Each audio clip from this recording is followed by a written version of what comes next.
happy election week, everyone. Happy election week. Thanks for taking a pit stop away from election week to come listen to this silly little podcast. That is Sarah, and she loves books. And what is this? This is Say Smut, Why are we doing this intro? for readers and it. non-readers.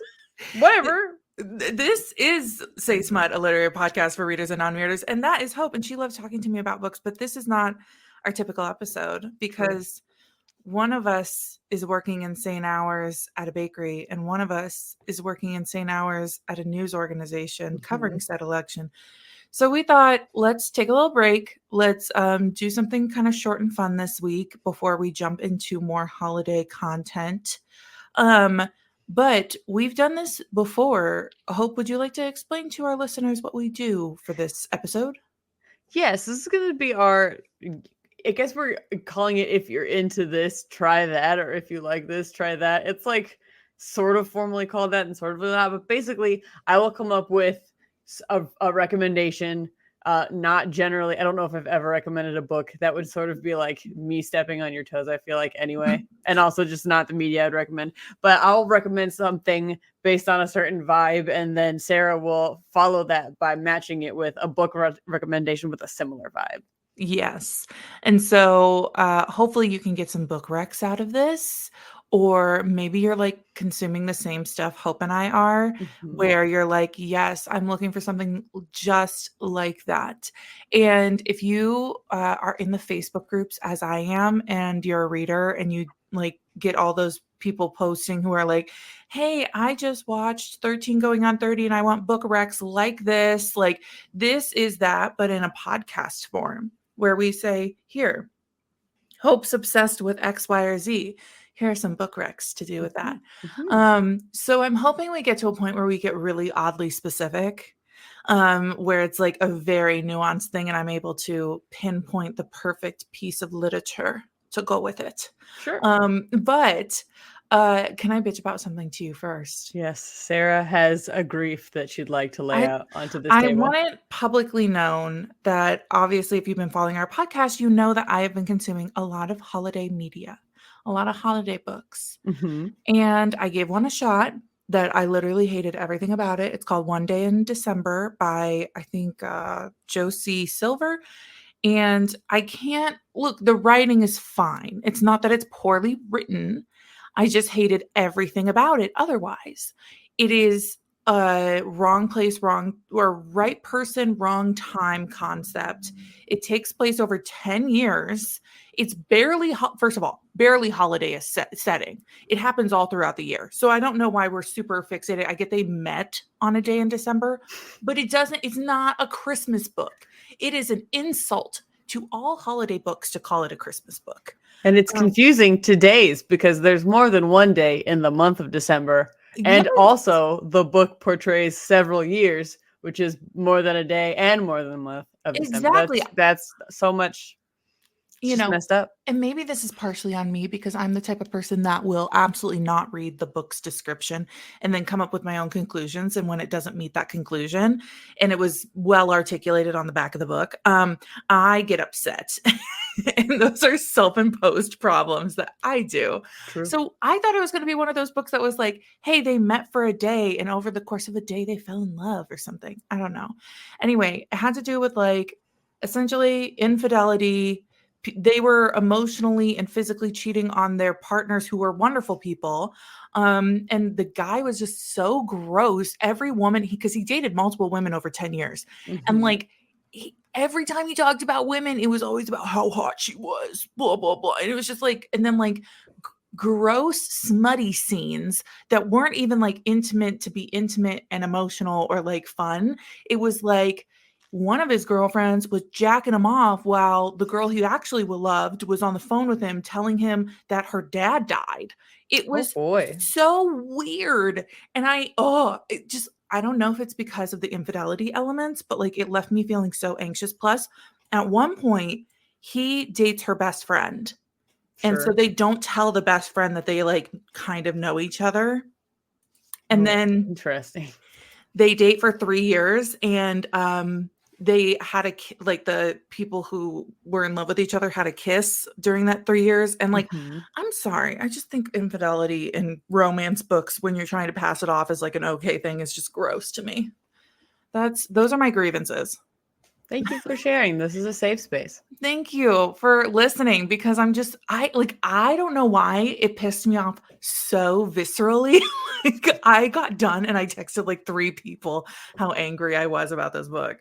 But hopefully I can get back on the right track, and maybe even reminiscing about some of these books today with you all will make me feel a lot happier, because Yes. I'm just feeling kind of negative Nelly about the whole thing. Well, let's turn that frown upside down, Sarah. Okay, and let's focus on something not stressful at all or anxiety prone at all, which is your first topic. Yes. So my first topic, I named vaguely and then told Sarah later was actually specific, and then it led to a lot of confusion. The vibe that I'm going for is something that will make you feel like a girl slash a boy slash they them boss. Everyone deserves to feel like a boss in their life and in their day to Mhm. day, and specifically, I recommend that you do that by going and voting, because we're recording this the day before the election, and tomorrow is the election. So if you would like to feel like a girl boss, boy boss, or they them boss, or whoever you want to boss, go to vote.org to get started, and like check if you're registered, and register if you haven't, and see what's on your ballot before, and all kinds of fun stuff. That's my recommendation to you. Please do it. It is so easy. Just do a little research. There's like a million guides done by like Hmm. local news outlets on, what to do, what's going to be on your ballot, where the people stand on the issues. So it's pretty easy to kind of figure out who you might want to vote for as far as local elections, because local news organizations are pretty good at getting that information out. As two people who used to write those guides, we can Yeah. tell you. And when you're done, you're going to feel like such a boss bitch. Yeah, because So, you guaranteed. contributed to your future Mhm. and your neighbors and your fellow citizens' future. So that's great. I have a election day recommendation.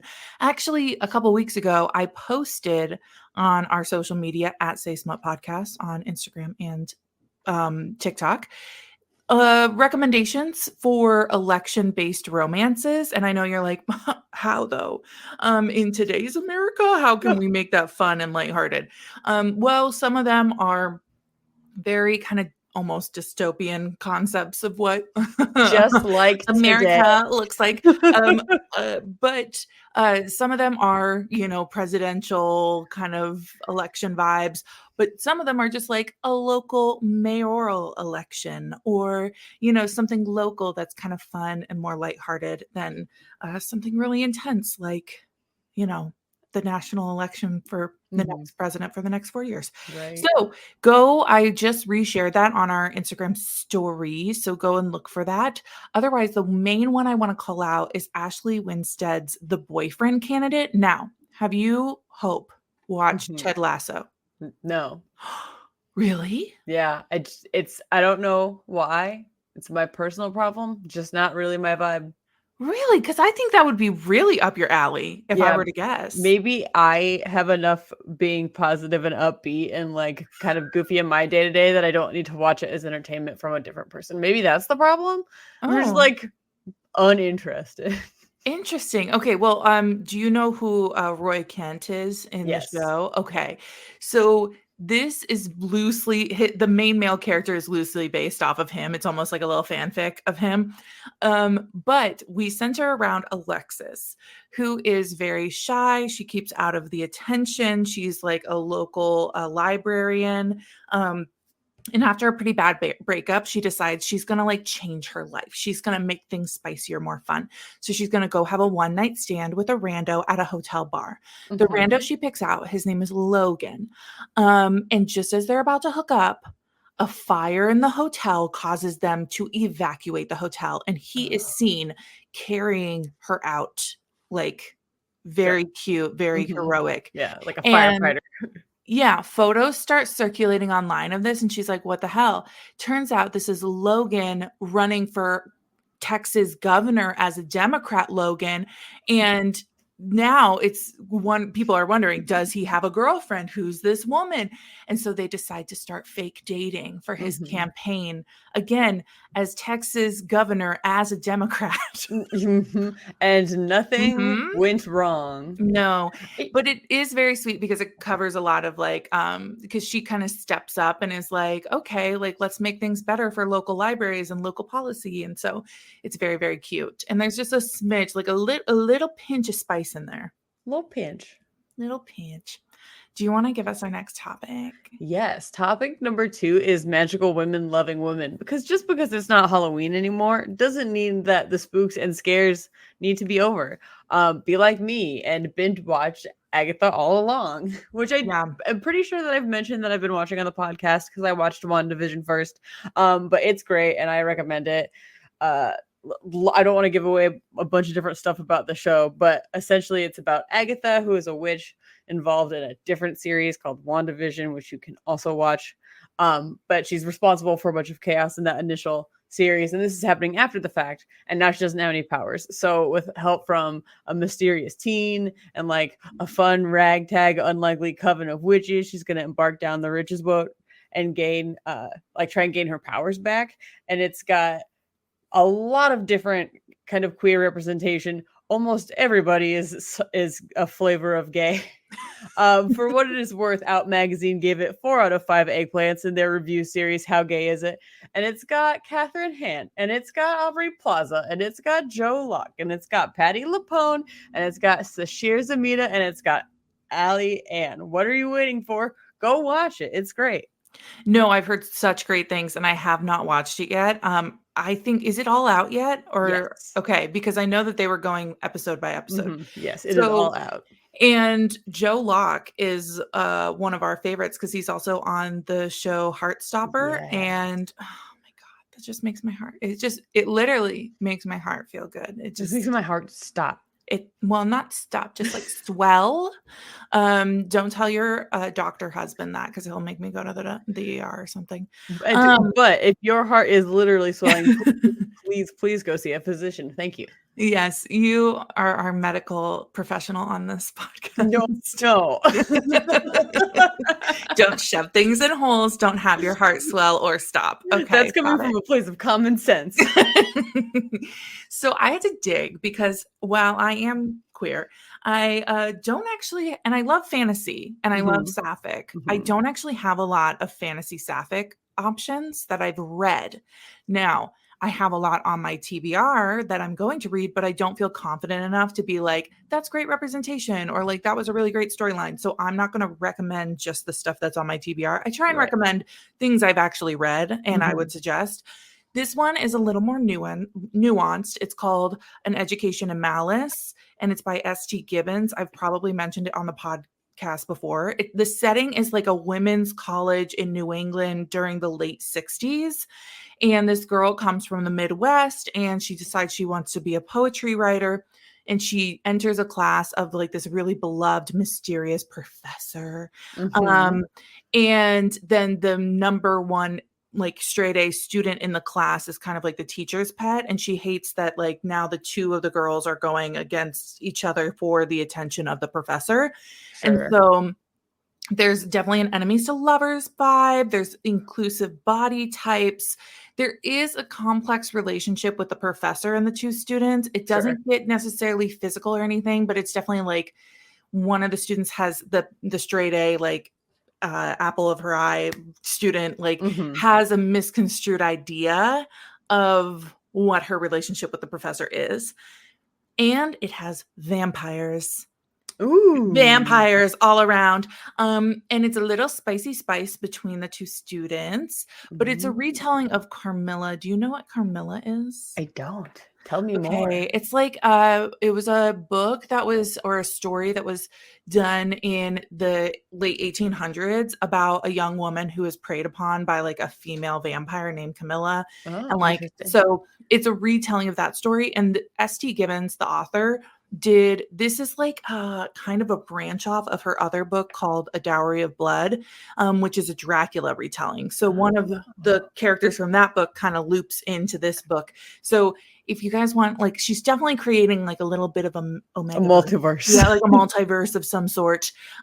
So if you want to have a little fun with that, that's definitely women loving women, but it's a complex and very dark book. So yeah, spooky vibes. But it was a good reminder to me, myself, and I to read more of the sapphic fantasy books I have on my list, because I have a lot of other books that have side characters that are sapphic. Gotta get those main characters. Yeah, we want them in the limelight. I want to see some girl on girl love. So, all right, your last rec. Yes, last but not least, are you into a cult vibe? Because I am, and it's because I've been watching Breath of Fire on HBO Max, which is a really excellent documentary series. It follows the rise and fall of this woman, Katie Griggs, who is also known as Guru Jagat, and she became famous in sort of kind of early internet, doing Kundalini yoga and like being sort of an online sort of yoga influencer, but pre-TikTok, and then eventually just kind of launched into this huge Kundalini movement and being the leader of it. But like maybe not everything's as it seems, and maybe the history of Kundalini yoga is a little suspicious, and maybe how she got to be where she is a little weird. I can't really say more about it because there's only 2 episodes, and I have not been looking up the actual scandal, because I want the show to just reveal it to me, because I thought that would be fun. So, but it's good, and it's gonna get culty a little bit. I love that. You only gave me the term cults, but you are kind of the queen of documentaries. You will always watch a documentary. That's true. And one of the things that I think we should do in the future is definitely like hook up a bunch of the documentaries you've watched with books, because I feel like there could be a lot of genre types or covered in that.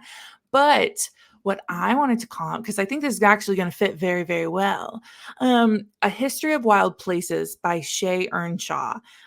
She's written a couple of kind of like spooky mystery, like, we don't know what's happening. Is it magic, or is it like, she really blurs the line between like what is real and what is a perception of magic, right? Like what is actually, is there anything actually otherworldly happening, or is it something that's very explainable? We can't tell.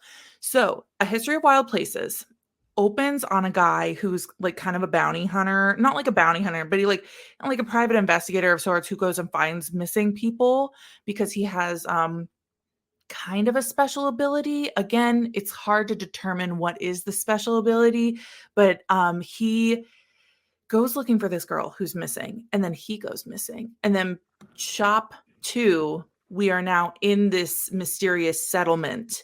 And there, I don't want to call it a romance book, because it's not. It has a romantic storyline, but it's not like a pure romance. I would say it's more suspense thriller. And it reminds me of The Village by M. Night Shyamalan. So because like you're kind of in the setting of this small community, and so you feel sympathy and understanding for the characters, but you know something's wrong, right? Like you're like, something's off. So it follows but I don't know. I'm in it. Yeah. So it follows this married couple who they start questioning the settlement, and they start questioning who they are and how much of their history they actually remember. They're like, do you even remember that happening? And it's like, gaslighty. What?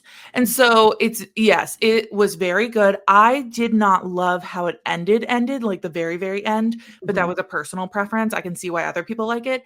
So definitely give that a shot. What are you just watching or doing anything else that you have like on your mind? I mean, from this point forward, I'm pretty much just staring at my phone in abject horror until such a time as election results are being announced. So yeah, I can't really think past the next several days if I'm being like 100% with you and the listeners on our podcast. But no, I totally get that.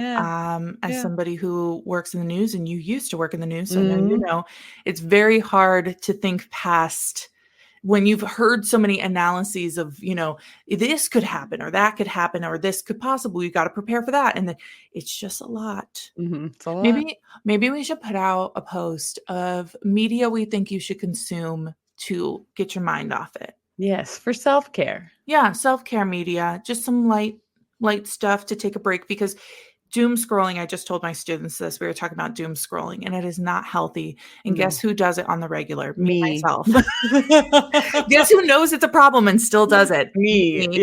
Yes, the hosts of this podcast. Yes. Don't do as we say and not as we do. No, but we will be back next week to maybe we'll get something fun and flirty and sexy and all the things to take our mind off of it after a week of processing. And I don't know. Yeah, we're gonna come back crazy, sexy, and cool. Yeah, what do you think we should? I don't know. What do you think we should? I should seek out for our next book. I have a whole lineup. What do you think should be the next topic? Man, well, maybe you should pull some of your TBRs with fun sapphic moments in it. Yeah, Kind of achieve a goal we've mentioned on this podcast. let's get a little gay. Let's get a little bit gay. I don't see why not. Yeah, for sure. Okay, We'll get a little gay next week. We'll bring in some flavors of gay, as you like to say, and we'll have a little fun. Okay, but thank you for listening, and stay smutty. And go vote. You got it. You got this. I believe in you. Go girl, boss, they, them, boss. Bossing it up. Boss out. Boss away. Boss over. Goodbye.